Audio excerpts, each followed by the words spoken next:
Hi, I'm Bill Corcoran Jr., and I'm your host for the On the Stacks podcast. Today, I'm chatting with Daniel Reitz, partner at Blue Door Financial. What's up, podcast? Episode 72 of the On the Stacks podcast in the Blue Door studio. Welcome to the podcast, Dan. Great to be here. Yeah, man. We were just talking before this, but I'm kind of like a fake media person, and we both have faces for radio, so. Absolutely. Yeah. Glad we're not broadcasting this one live. Actually, I think we are. See that camera up there? I'm just kidding. Oh, cool. Fooled you. So how did you, we're going to talk a little bit about financial services. We'll talk a little bit about Blue Door, obviously. But how did you land in Allentown? And then before, you came to Kingston at Blue Door, but how did you land in Allentown before this? Allentown was a project that came about sitting around with a bunch of fraternity brothers after a change in the tax law in 1987. We were selling limited partnerships for a real estate syndicator in Atlanta, and they had just changed the at-risk rules to real estate, and so you couldn't write off more than you actually paid for the partnership, which was one of the big selling points back then. Anybody with excess income could put a little bit of money into it, write off a whole lot, and then just wait for it to unravel. It didn't seem to make any sense. Tax law changed in 87. A bunch of us are sitting around the table commiserating about how the gravy train had just come to an immediate halt. And you were listening to Billy Joel. Little Billy Joel was on. And I said, you know what? I can sell anything anywhere. And one of my buddies said, you can't sell anything in Allentown because Allentown's that song with Billy Joel. I said, really? I said, you know what? I said, no. I said, people are the same no matter where you go. I grew up in a little steel town in western Pennsylvania, and knew the MO, knew what was going to happen, and said, look, I can go there. I said, I can go there and be just as successful as anywhere else. And I said, and it's really close to New York too. So I'll go, and I'll bet each of you your last paycheck in a year, if I'm still there, pony up. Packed the car the next day, drove up. There was a guy that had dated my mom in high school, was the only human I knew in eastern Pennsylvania. He found me, he made some introductions for me. I got a job tending bar. A couple of weeks later, met a guy in the bar who needed some sales help in financial services, and that's the beginning of the story. Wow. So I was there in Allentown just because of Billy Joel and because they're closing all the factories down. Yeah. How old were you at this point? Oh, God, was I about 26, 25, 26 in okay. there. So I was born in 63, yeah. Mm-hmm. Did 26. you, at this point in your life, did you know what you wanted to do? You know what? Yeah, I knew what I wanted to do. I was really much more aware of what I didn't want to do. Because financial services had been kind of sugar-coated as not really a sales job, but it's a sales job. And I wanted to find a way that I could help provide folks with a better approach without having to sell it to them. The idea that back in the 80s and 90s, the approach was always with a product. We were trained, call people in Pennsylvania, sell them a municipal bond that's tax-free. I was really uncomfortable because you're calling somebody up and asking them to buy something and you don't know if they need it. That's like me coming to your door, banging on the door going, beer for sale, and you don't drink. Oops. How do you know? It just seemed really stupid and pointless and made a lot more work. So my approach, and thank God I did, I called people up. This is back in the days when it was our job to interrupt people's dinner to sell them stuff. I'd call them up and just simply ask them, hey, would you be interested in finding out a way that you could do better with your investments? Well, how's that? Well, that's all I'm asking you for is 10 minutes to come by and explain it, or come by to the office, talk about making more money and taking less risk, or taking the same risk and making more money. What do you want to do? And it was very unpopular with my management, but it really started to work, caught fire. And, for 24 years of being just, a Wall Street broker, that was the approach. It was never anything more complicated than that. When you watch Wall Street and Wolf of Wall Street and any other, bucket shop movie about the way it was back then, in large part, those things did exist. But the people that had any kind of longevity were the guys that went to concept sales, went to solution-based selling. Look, I don't know what your personal situation is, but I'm trying to sell you something very personal. And if you're willing to share some ideas with me, I'll share some with you. And we come out with a win-win at the end of the day. Not the sexiest sell by far, but in terms of effectiveness as it relates to outcome for the client, perfect. Is that what you would call solution-based selling? Yeah. Yeah. Yeah. It's how it started for me. When you flash forward 24 years or so, and, I met the guys at Blue Door, and, the insurance industry was plagued the same way that the securities industry was. It was always product-based selling. Oh, do you need life insurance today? Oh, do you need, so if somebody didn't need life insurance, you were kind of like, well, will you buy it anyway? Well, there's a really good reason you should have it because, well, wait, do you need it? Well, hold on a second. Whereas if you start with the approach of, look, we help people simplify their financial lives, take the scary parts out of it, and give you a broader perspective and put it into terms that you can understand, doesn't that make more sense? And so it became an education process. And really the last 4 or 5 years working with Steve and Chris, it's been really honing that sword to a finer edge, because to integrate areas that were usually adversarial, it throws a lot of people off balance. They don't know what to make of it at first. But once you get into the idea that the outcome for a family and their descendants or charities or whatever they care about, we're fortunate. We live in America. We've got the highest concentration of wealth in history, maybe outside of Genghis Khan. But by and large, people want to do something positive with that, whether it's ensuring that their children's children are educated, ensuring that their, religion, political, whatever, you can use that support in very creative and constructive ways. And our government has given us the leeway for some tax help for doing things for charity. And so all of that kind of spins together. And if done in bits and pieces, to put together a financial plan piecemeal versus an overall view, a universal view of how to provide those solutions, the outcome's always going to be more predictable, and more satisfying at the end of the day. And so that's really how the solutions-based process that we use now has kind of come into being. So you said for what, 25 years you worked on Wall Street? Yep. Who'd you work for? Started out for, I think it was Shearson, Lehman Hutton was the first iteration of the folks that hired me. Then it became Shearson Lehman Brothers. The Hutton name got dropped because they got into trouble. Then it became Shearson Lehman American Express. Then it was Shearson. Oh my gosh, isn't that terrible? There have been 9 or 10 iterations. It eventually became Smith Barney because the American Express went back on their own. Lehman Brothers was taken private, and the survivor of all of it was Smith Barney Shearson. And then when the last of the Shearson family passed on, it just became Smith Barney, and that was a division of Citibank. Then during the credit crisis in 2008, Citi needed liquidity to cover some of their offshore stuff, and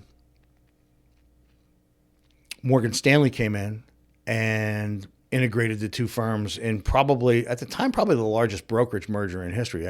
I know they had 2,000 or 3,000 agents. We had something like 14,000, and became the largest entity like that in America. I don't know, probably the world. I don't know. I'm not sure about overseas, but and great firm, great guys to work with. But when you want to branch out beyond just the investment side, when the investments affect the liability management, the lending, the assets, the insurance needs, all the planning stuff,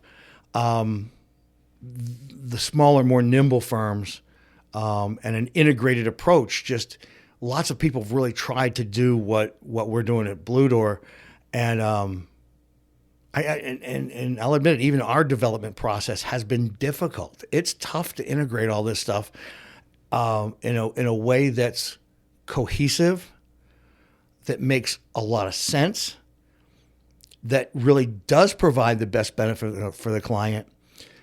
And you still have to be able to package that in something that you can sit down and explain over a beer. Because, it's not just wealthy people that need us anymore. Now it's everybody. Everybody's got a 401k. Everybody's got kids that are, planning for college. Everybody's got life insurance needs.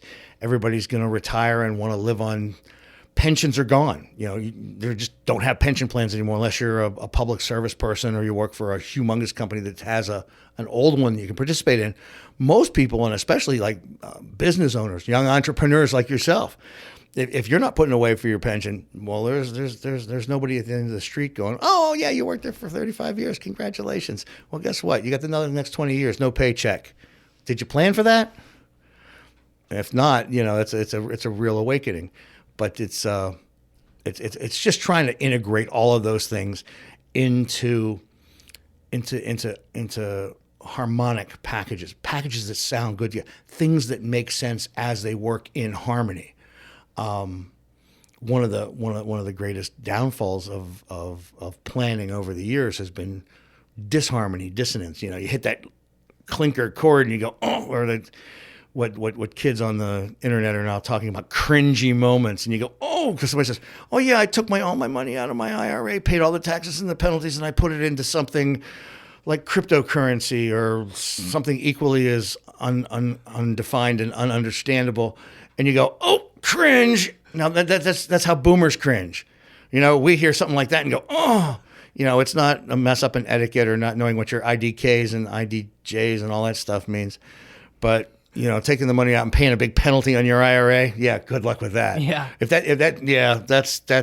a party foul.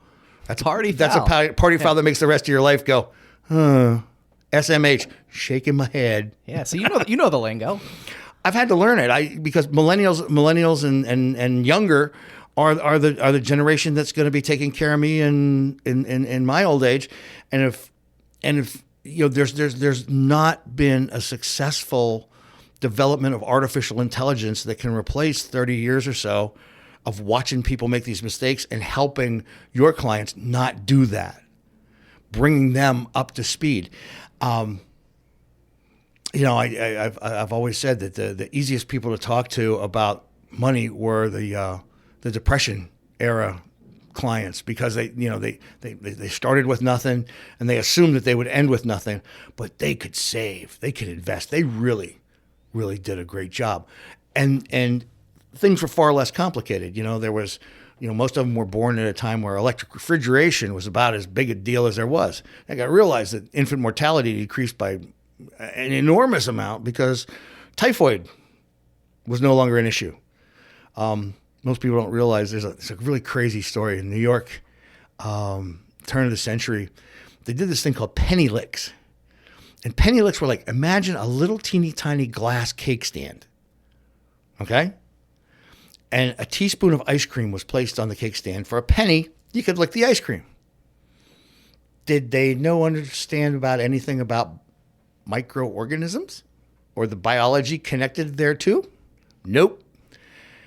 So you lick the penny, you got to lick ice cream, and typhoid, or any other number of horrible foodborne pathogens that went along. But until those things came along, I remember my great-grandparents telling about having to have a lot of kids because you needed the hands on the farm, and you were going to lose a couple along the way.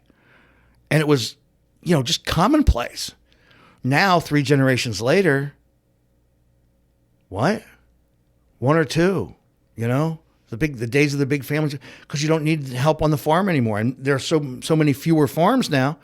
Things change, but the basics of investing haven't changed for the last 400 years. Everybody that buys something, buying it because they think it's going up.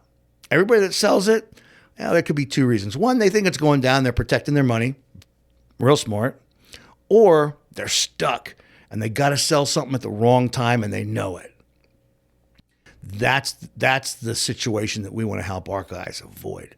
None of that forced sale, none of that speculative, oh, what if, my grandfather used to tell me, Danny says, if ifs and buts were candy and nuts, every morning's Christmas. And he was right. So those basic tenets don't change, but the way you communicate them does. You want to talk to a baby boomer? You talk to him about the advantages of leasing his Beamer because he can get a new one every 3 years at a minimum cost. And look at that. They just came out with that new M series. Come on, boy. They're SUVs now. How would you like to be able, when you retire, are you going to be able to step up every 3 years? Are you going to continue that lifestyle? Or do you need to look at something more durable? Or do you need to, look at a purchase? Or those things change. The motivations change, but the underlying greed and fear principles still apply. They used to say greed and fear, but just about 6 months ago, I was doing something similar to this, except I was just writing it all down. And I really truly believe that we are operating on fear. There's no greed in it anymore to the extent that there was avarice in the 80s and 90s and people were doing anything they could to make a whole lot of money. Now, I think people are afraid. One, they're afraid of losing money, which is a change in lifestyle and a shame if you've worked real hard to, from scratch, or you've worked hard to preserve family wealth that's been there for a long time, and you want to be the strongest link in the chain, not the weakest, Coming from a couple of generations of financial guys, I carry that stone on my shoulder every once in a while. But the wild thing about it is, the more, you avoid that greed part, the fear is, I think there are two fears now: fear of losing money and fear of missing out. It's the fear of missing out. It's what drives cryptocurrency. It's what drives all of these horrendous, and I say horrendous, and it's not the right word, but these parabolic spikes in the price of something that you just can't justify. We saw it with internet related things. Anything.com, IBuyYourGarbage.com went up, 7,000%, and everybody's sitting. And when I was coming up, and we kind of talked about this a little earlier, it used to be that people got their information from social gatherings. For me, my dad, he played hearts at the Elks Club on Thursday nights. He'd come back on Friday morning, and he'd know everything that was going on in town because they all sat there and played hearts with all the business people in Johnstown. For me, and contrary to my now shaved head, at the time, go to a barber shop. Used to hang out at Woody's Barbershop in Allentown. Listen to these old guys talk. And you never heard anybody talk about their worst investment ever. You always heard the good stuff. Hey, did you hear about that? Hey, Jersey Micro, whatever it was. These small, obscure companies, small caps, IPOs, whatever, that carry a tremendous level of risk. Only 4 or 5% of them make them to their first year of business. That means 95% fall off in the first year. But the only thing you hear about are the wins. You always remember Babe Ruth for 714 home runs. Nobody remembers the 3,382 strikeouts. Why is that? They're not fun to watch. It's not a good story. But if you understand that you got to take your cuts to hit the ball, it starts to fall into place. And that's where I really think we start this fear of missing out is how we get that at-bat number up. That fear of missing out is, okay, if you're truly, use that fear to your advantage. Use that to open your mind to things that you might not have thought about doing before. The death knell I hear in a lot of small businesses that we've worked with over the years has been, oh, we've always done it that way. Really? If there's a good reason, I'd like to hear it. Oh, we've always done it that way. That's not a good reason. That's an excuse. That's we're afraid to step out of our comfort zone and look at something in a different light. Whereas when you talk about innovators, when you talk about, this is the appeal to millennials. When you talk about creatives, guys like you that are, hey, look at all these new outlets and these new ways to communicate.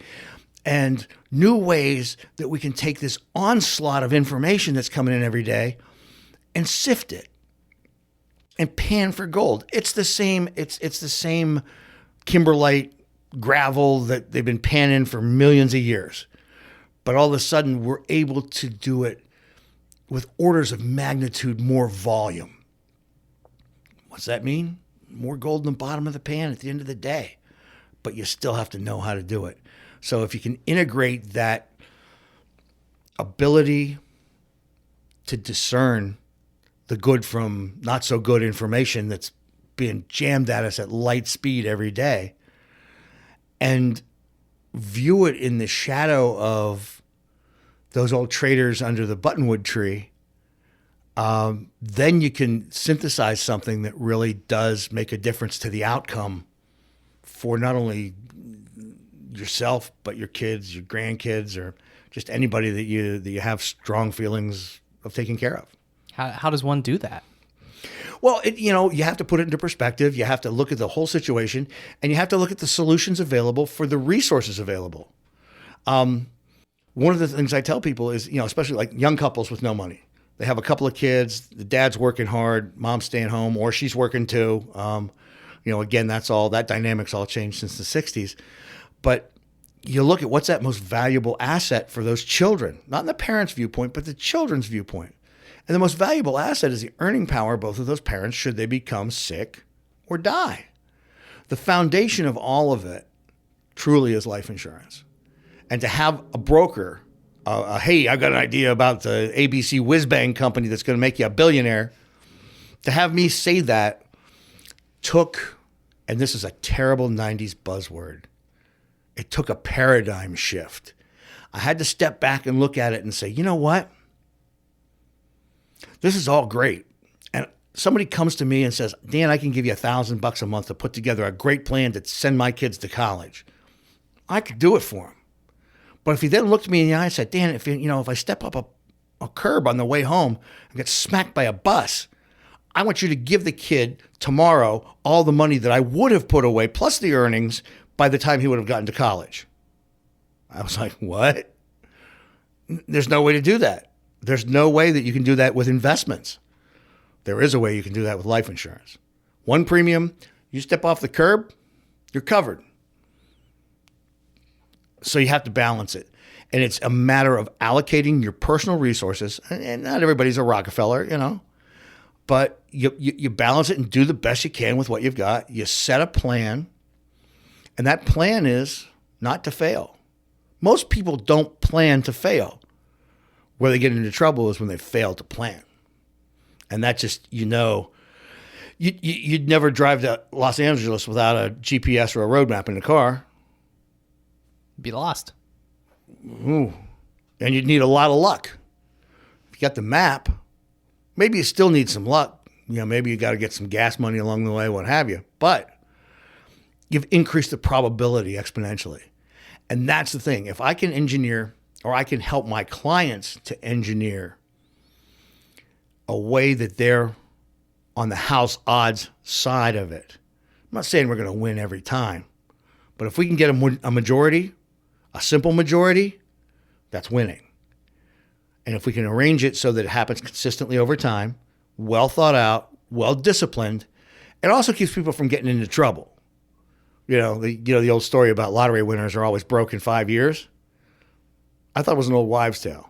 Then I saw some research, and it's pretty dependable that there are so many more pressures involved that can get you off track, that if you have a commitment that you force yourself to save and invest and really just put away for yourself and for your kids' sakes and your retirement, because, used to be back in the day, you worked for the railroad, you retired at 62, you died at 71. That was the deal.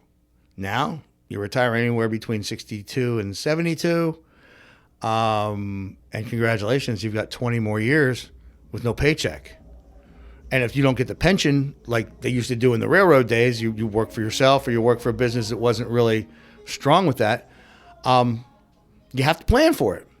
Or throw yourself on the mercy of everybody else, which I haven't met one retiree that said, Dan, my plan is to spend out my days in the cheapest public facility that I possibly can and eat the worst food possible, and I'd like to be uncomfortable, and I really just want to pay my penance. They never say that.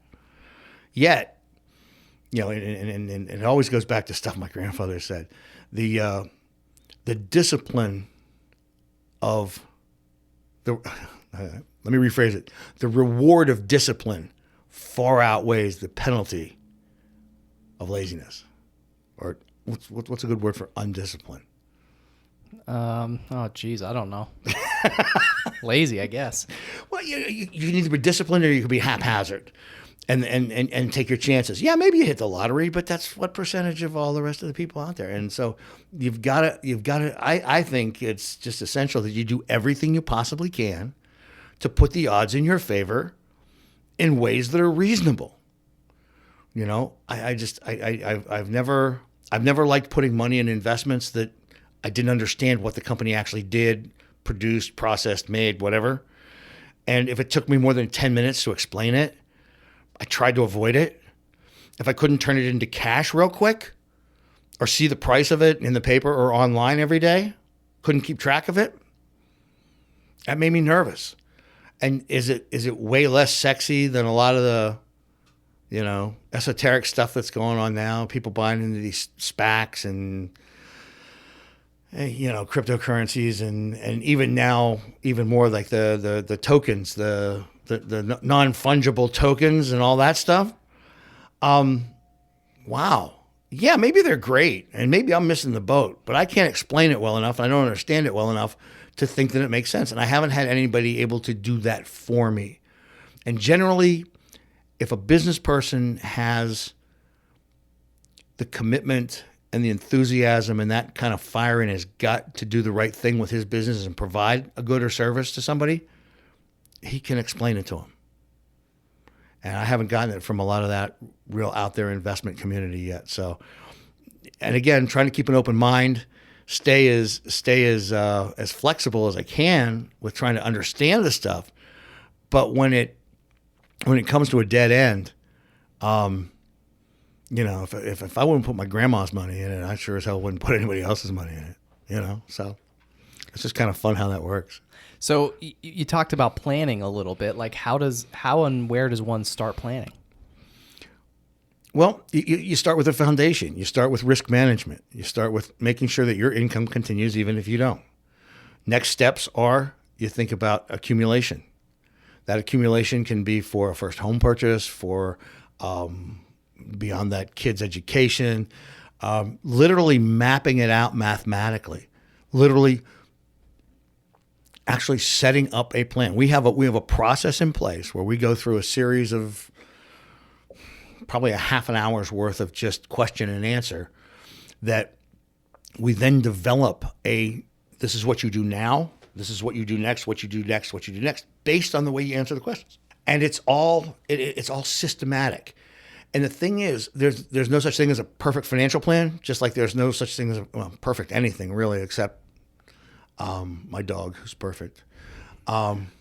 Scout was doing some voiceovers for my old Facebook spots. I animated him, and he just hated the whole thing. He'd sit there like this. But anyway, there's no perfect plan. But the more flexibility you build into it, the more unseen possibilities that you uncover, that you prepare for, that's what a good plan is. A good plan gets you from A to B in as smooth a way as possible. And I like to tell the story about watching ducks swim. You ever see a duck swim? They glide across the water effortlessly. They just you don't even know that they're going. But if you look at them from underneath, they're pedaling hard. Yeah. Hard. My job is to give the clients the feeling of that gliding duck while I do the hard paddling. The truth is, they provide the capital for it, but we make sure that they apply it appropriately. So you're paddling behind the scenes.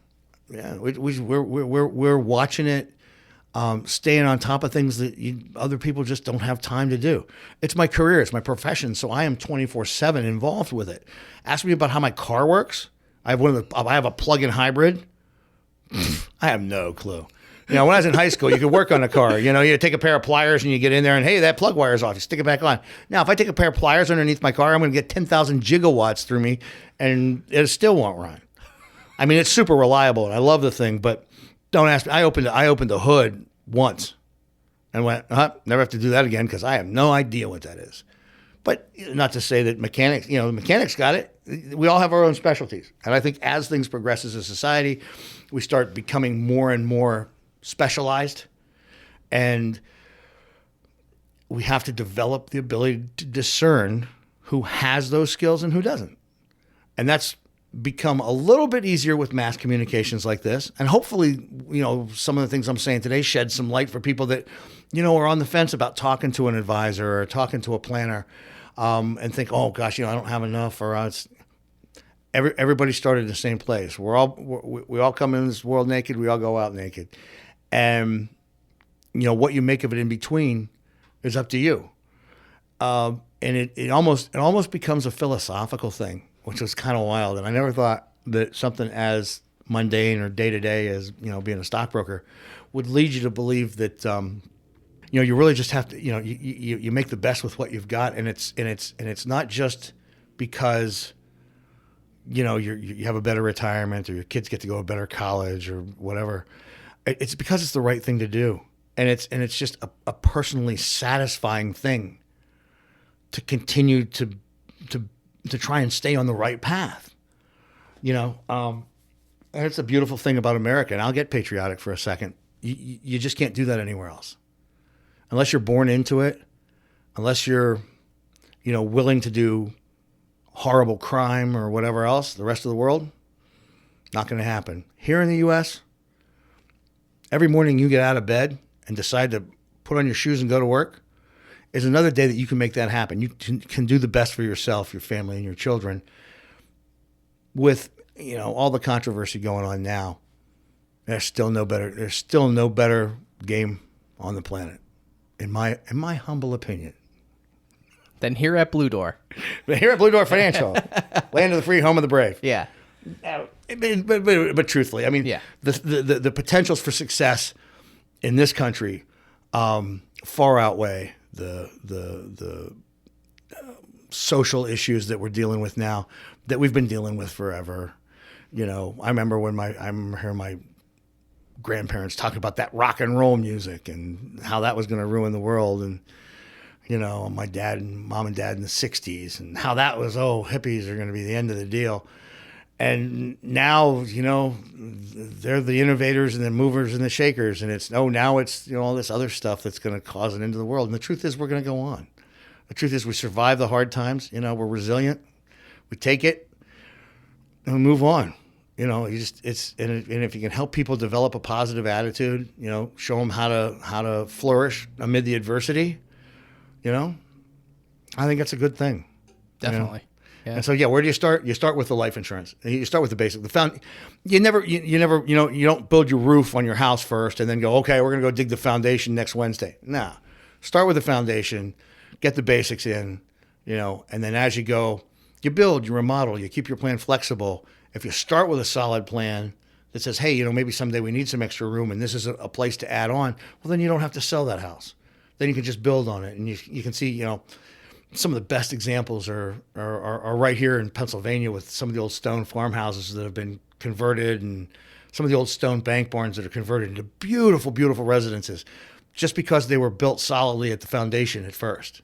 The wooden parts, they come and go. The windows, you change those out. But as long as that foundation's good, you're there. Solid. Yep. So speaking of Blue Door, first off, I have to offer my condolences that you have to work with Chris and Steve every day. Oh, it's a challenge, but I get to work from home during COVID, so it's made it a little easier. Yeah. So how did you meet these guys? Yeah, it was funny. One of my clients was having a gallery opening in Allentown, and Chris and Steve were there, actually meeting somebody else, and we were the only three at the whole thing with suits and ties on. And we started talking, and Chris said, hey, what do you say we get together and maybe we can network and do something cooperatively and see what we can do together. I said, yeah, sure. I said, I've been doing some consulting work. I'm a little of this, a little of that. we met for lunch, and he told me the story. He told me, Phil started back, I don't know, before electric lighting. And I'm sorry, Phil, I love you. But Phil's been in it 52, 53 years, seen way more than any of us. And talked about the concept of how do we integrate insurance, investments, planning, tax planning, all that stuff. How do you engineer that? Yeah, because it's complicated as hell. Yeah, well, it's like anything else. At least to like someone like myself or I'll say like the average person who outside of your specialty. Yeah, right, yeah. Sure, crazy complicated. But the weird thing is, the complexity of it is what kept it siloed for so long. Separate companies, separate places to go, all different eyes on it, all different kind of approaches. And so in talking about how this stuff worked, we were at lunch down in Allentown, down in Saucon Valley.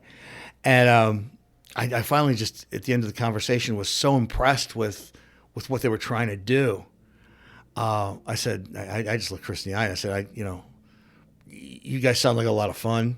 And it sounds like you're doing the right thing by the clients. I said, are you hiring? And he went, why, you want a job?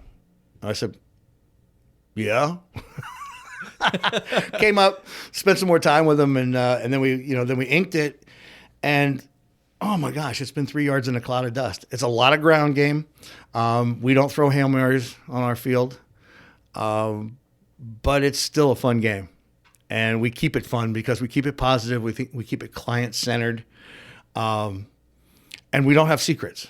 There's no, you'd always get the feeling when clients would come into a well-appointed, super mahogany-covered, brass-railed office, that there were certain things that were reserved only for the best of the best clients. And I think people get intimidated by that sort of atmosphere, snobbery, that intimidating approach. That a lot of places have been very successful doing it that way, but we just said, hey, look, we're going to make this make sense for people. So just like I can kind of figure out what's going on with the car if the guy takes the time to explain it to me and puts it in my language that, easily understood sort of snippets or sound bites or whatever we're going to call it, we try and do that. Take these vastly complicated tax laws and investment strategies and insurance. Oh my gosh, insurance can be crazy complicated. But when you tear it all down and then build the plan based on the client's desired outcome, then it crystallizes. Then it's all of a sudden the icicle starts to form over the door, and you look and you go, oh, I get it. Okay, here it is. And I think that's just it's almost like being a translator. Or I don't know if you're familiar with the Six Sigma guys. Yeah. The leadership guys. Six Sigma folks are super valuable. They're great meeting leaders and team leaders and stuff like that. But what they instinctively do is simply that. They're leaders. They're not dictators. They're not bosses. They're showing true leadership by getting in, the most successful leaders lead from the front. And that's what we try to do for the clients as well. We lead from the front. We take all of that chaos and complication, and ultimately that causes fear and maybe some procrastination. You want to put it off. You don't want to deal with it. Oh, it's a lot to think about. But if we can lead from the front and take those elements out of it, get to the real meat of what's important, that plan's bulletproof. And that's what we strive to do. I really want to understand the client first before the client understands me. The hardest thing in the world is to try and get somebody to understand what you're thinking before you've gotten their perspective and see how they think. So it's, kind of seek first to be understood, then seek to be understanding. And so that's the approach. I mean, it was really different. It was borderline philosophical. It was a blending of, the 7 habits, the Stephen Covey stuff, begin with the end in mind, sharpening your sword, all that. And that's like 2 of them. I can't remember the others because those are the really important ones. but it's all been designed with that client focus, that client centric approach. That really, whether you learned your communication skills as a depression baby, a boomer, or even a millennial or younger, that transcends all of that distrust and disbelief, because it's not about convincing somebody that I'm right. It's about convincing somebody that they can understand it and they'll know what's right. And that education process is probably, we're as much educators as anything, just because knowing how something works is a great start to then understanding how to fix it. So that's kind of the first time you take, when I was a kid, I always used to take apart all my Christmas presents on Christmas Day. My parents would get so angry with me. Yeah, everyone did that, right? Model trains, and you tearing them all apart and the gears laying everywhere, and be like, and they're thinking like, oh, I bought this kid a toy and he just destroyed it. But the truth was, once you learned how to put it back together, it never got broken again. Advent disposable toys like my kids had, who knows? But, and I try to relate everything to Legos, because everybody can relate to getting up. If you've had children, you can relate to getting up in the morning, walking across the floor, stepping on a Lego in your bare feet, and swearing not to ever buy another Lego. But then when the kids go, hey, Dad, let's go play Legos, you're right there on the floor banging it away. Playing Legos. Yeah. Because they're the coolest thing ever. But they're the most, they hurt. They hurt your feet. That's why you put them away. Yeah. So earlier when we were talking before we came on, I used the word like sales or sales guy with you, and you kind of corrected me, and I'm glad you did. And the word you used was consultant. Do you want to expand on that a little? Well, it goes back to the educational focus. It's sales is me trying to convince you that what I have in the backpack is worth taking out and you buying. And I just it's really difficult. It's really hard. And that goes back to my first days cold calling from Wall Street. Here, take this municipal bond and sell it to people. Well, how do I know if they need it? You don't. Well, just to convince them. What? Didn't make sense. The consultative approach says, hey, look, most people have a common problem. Whether it's foundational wealth, like their insurance stuff, risk management, they're not getting enough on their investments, they're taking too much risk, or, whatever that is.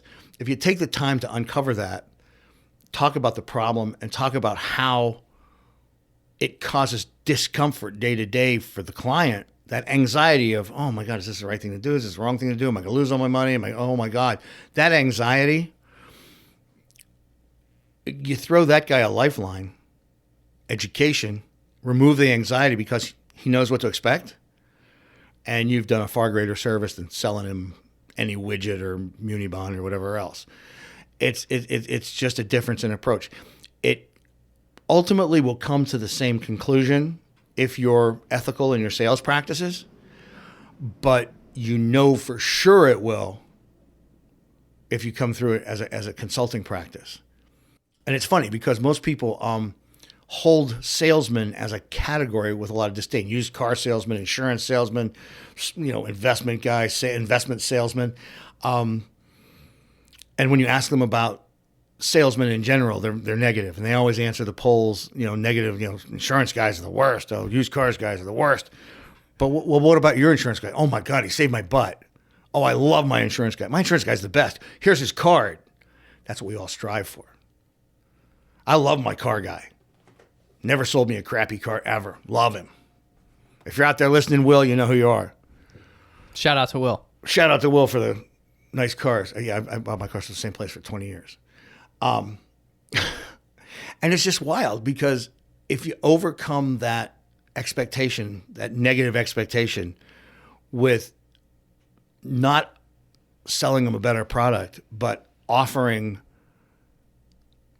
a better developed solution, you'll win that competitive battle every time. Now we might be both going in with the same products availability, the same catalog, the same book, whatever. But you go in and say, hey, you need to buy this, hey, sell me this pen. You can do the Wolf of Wall Street thing. Yeah. Sell me the pen. Yeah. That was my next question. How do I know you need a pen? Whereas if I go in and I go, how you feeling today? Well, a little worried. What are you worried about? Oh, I don't know. Just, paycheck, money, kids, whatever. Hey, do you have a plan? You ever sit down and map it out on paper? Something you can follow and maybe alleviate some of that problem? Well, next thing you know, we uncover the need with an empathetic approach. Because you know what? Nobody cares a damn about you until they know you give a damn about them. And that's and if you can align that interest financially too, where it's not a commission-based sale, where it's a fee-based sale or a fee for service or just absolute transparency, and people know that you really care, that your ultimate goal is that unexpectedly great outcome, then all that pretense kind of floats away. It's just, it's you mistrusted me for no really good reason. And I'm okay with that because you probably should going in because, on the surface, it's tough to tell the difference between a really cruddy car and a really great car. And I'd use brand names, but I don't want to get in trouble. But you know the difference between a $20,000 car and a $60,000 car. They might look very similar in the driveway, but if you're getting what you pay for, I remember the first time I was in a European luxury car that my father bought, and I went, I thought my Toyota was rocking. A rocket. Until I got in the old man's Benz and went, whoa, Pop, what made you buy this? And that was it. And so, just those, everybody wants to talk about the price of things. The price of anything the price of anything definitely is the least important of the factors. I don't know. So many people get credited with this quote, but the quote goes something like, "The quality is remembered long after the price has been forgotten." I love that quote, by the way. Yeah, isn't it? Was it Gucci, Emilio Gucci, or I have no idea, but I've seen it, I've heard it. I'm gonna go with Bill Corcoran. That's it. I'm gonna say Bill Corcoran told me this the other day. He said the quality is long remembered after the price is forgotten. Thank you. And it's the truth because you know what? I don't care what your shoes cost. If they hurt your feet, you're going to hate them and you're not going to buy them again. If they look good and your feet feel good, who cares what you paid for them? Because you'll keep them for 10 years. You'll put a new sole on them. Find a cobbler. My guy's on 15th Street in Allentown. Love them. Because I have old shoes that I just don't want to break in a new pair. And it's the same thing. That quality, and there again, and not every business model says smart behavior versus right behavior. There's smart behavior versus right behavior.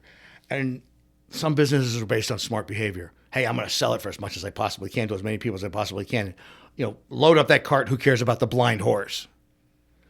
Where we've kind of taken the opposite side of that coin and said, hey, look, you know what?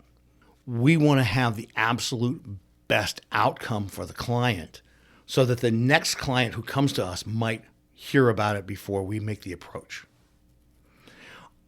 And it's not only a great slogan, selling tool, hey, this is how we're different, a differentiator, a disruptor, whatever. It feels better personally. Sometimes doing the right thing, even if nobody sees you, still feels good. And if you're in a job that you don't feel good, we're hiring. Come find out, because it's the most satisfying thing you can do. It's probably the hardest work you'll ever endure. The training is not easy. The discipline is unbelievable. But at the end of the day, if you value that kind of, taking the high road, doing the right thing all the time, it's incredibly satisfying work. Plus, you get to work with you guys. Plus, we're fun. We have a good time. Yeah. We do, right? and it's fun too because during COVID, I really did miss the camaraderie, not coming in the office all the time. Working from home is great, but how much of it can you really do on a Zoom meeting? You can't make funny noises outside your partner's door while he's trying to close a big sale on a Zoom call. And nobody's the wiser of it too. That's the funny thing. People walk in and we look just absolutely just spit and polished, and then by the end of the day, the clients know we're just like they are. We just know something they don't know. We just practice something they don't practice. And if they had the time, the inclination, the intelligence, the education, they could do it. But most people want to do their own thing. let us do the stuff that you don't want to do. Let's take away that anxiety and make it easy. Just develop that strong potential for outcome, and sleep at night. That's the one thing too that I used to worry about all the time. I was Wall Street. What if the market crashes? What if the market crashes? When you construct a plan solidly, it's not a concern. It doesn't come into it because you know you've got those contingencies thought of. Now, and it's not going to be sunshine and rainbows all the time. But if you do everything you possibly can do, the one thing that gives me a lot of strength in terms of being able to make these recommendations is I have a tremendous amount of faith in our system. I have a tremendous amount of faith in just capitalism in general. And I also have a lot of faith in the idea that we have a review process that goes on within the office, that every decision we make has to be a unanimous one based on the best outcome for the client. And that kind of, belt and suspenders approach is really good if you like to sleep.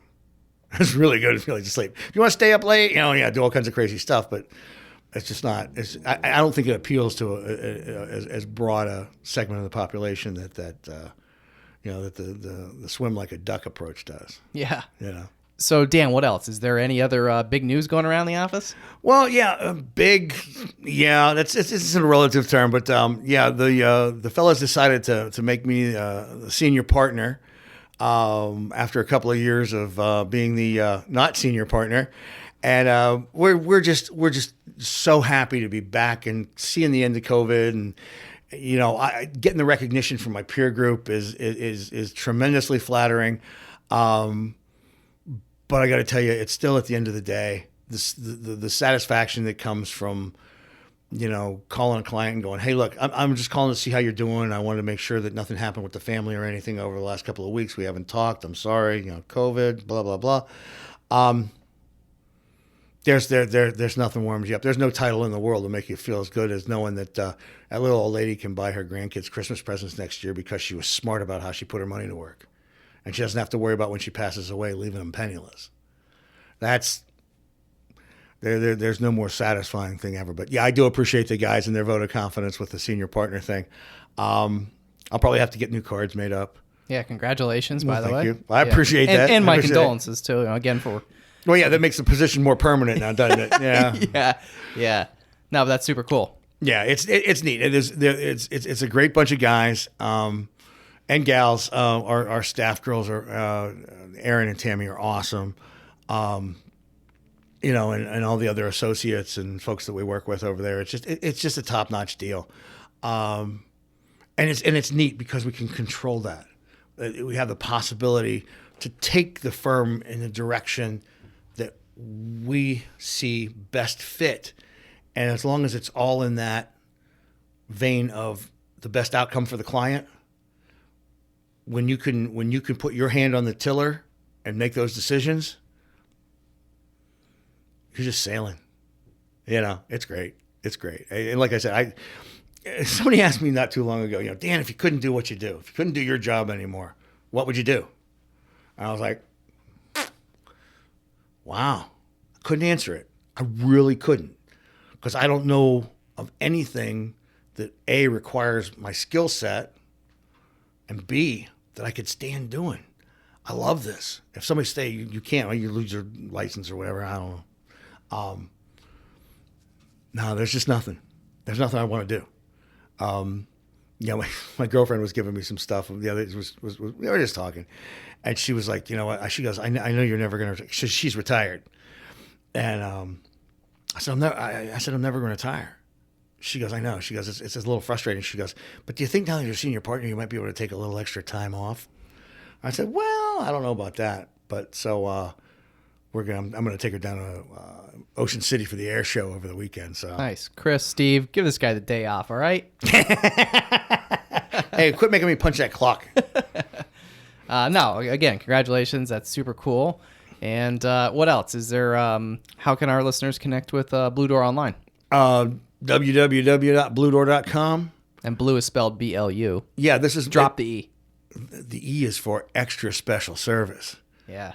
Wait, no, we have that. We don't have the E in the name. Yeah. We got to come up with something better. We'll think about it after. We saved that for you.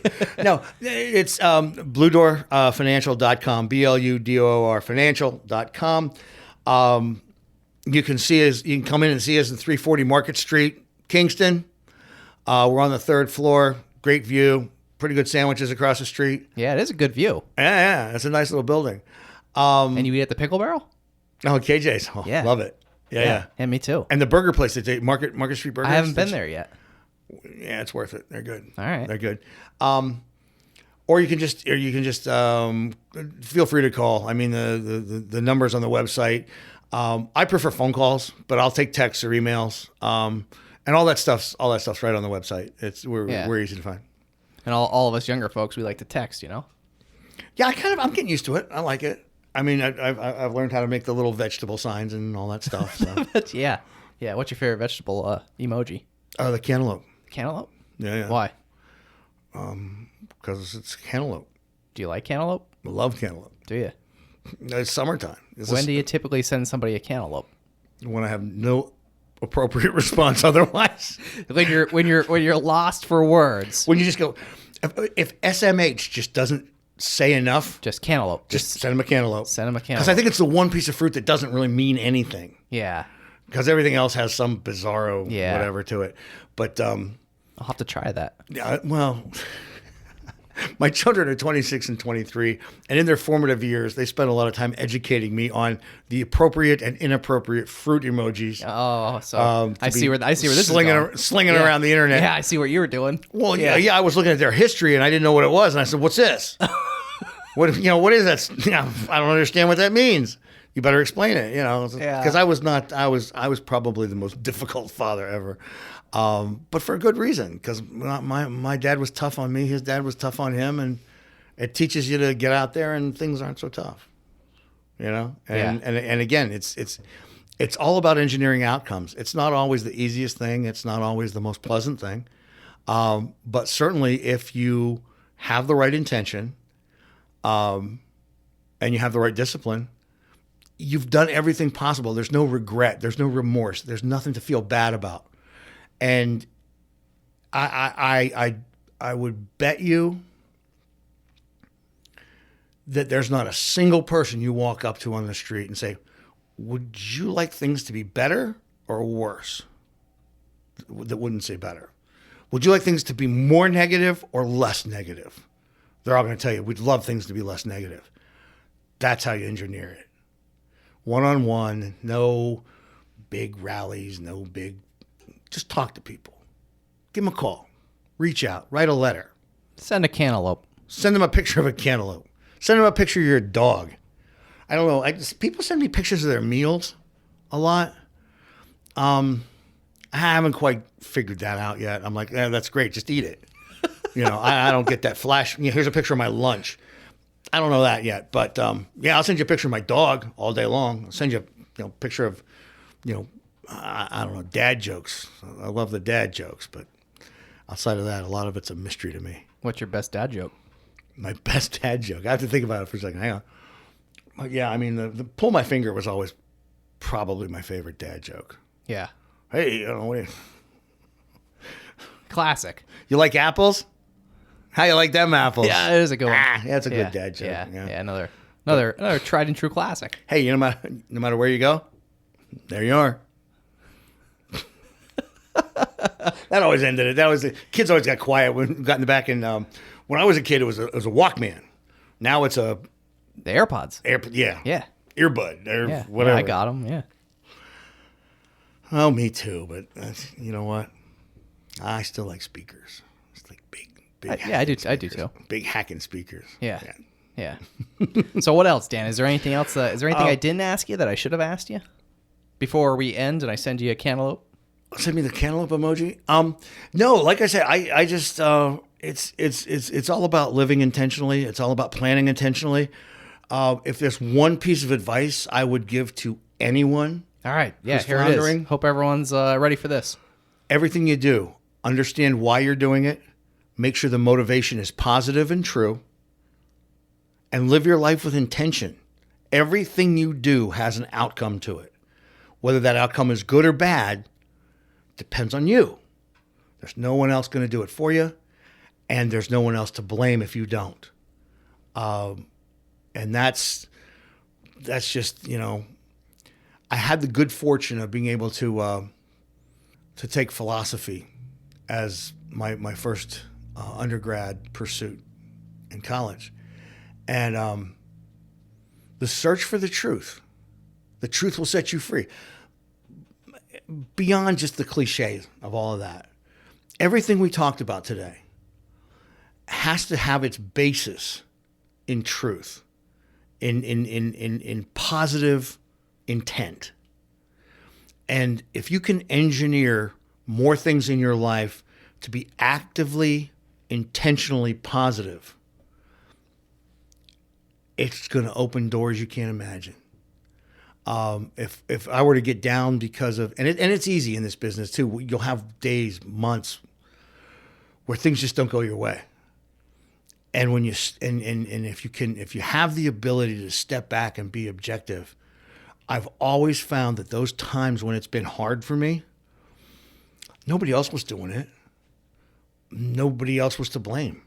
It was my attitude, my discipline, my effort, and my lack of intent that caused that negativity. So if I can give you one thing, do everything with intention. You're investing, you're planning, your life, what you have for lunch, make it count. Because the one thing I can tell you for sure, nobody gets out of here alive. That's the one truth to it all. Wow. Yeah.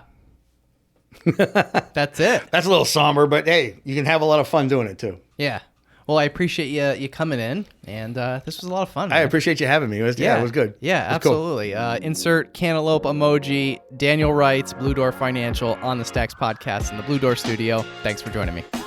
If you'd like to learn more about the On the Stacks podcast, be sure to search the hashtag On the Stacks on Instagram, Facebook, and LinkedIn. If you enjoyed this podcast, please subscribe and leave a review. We'll catch you next time on the Stacks.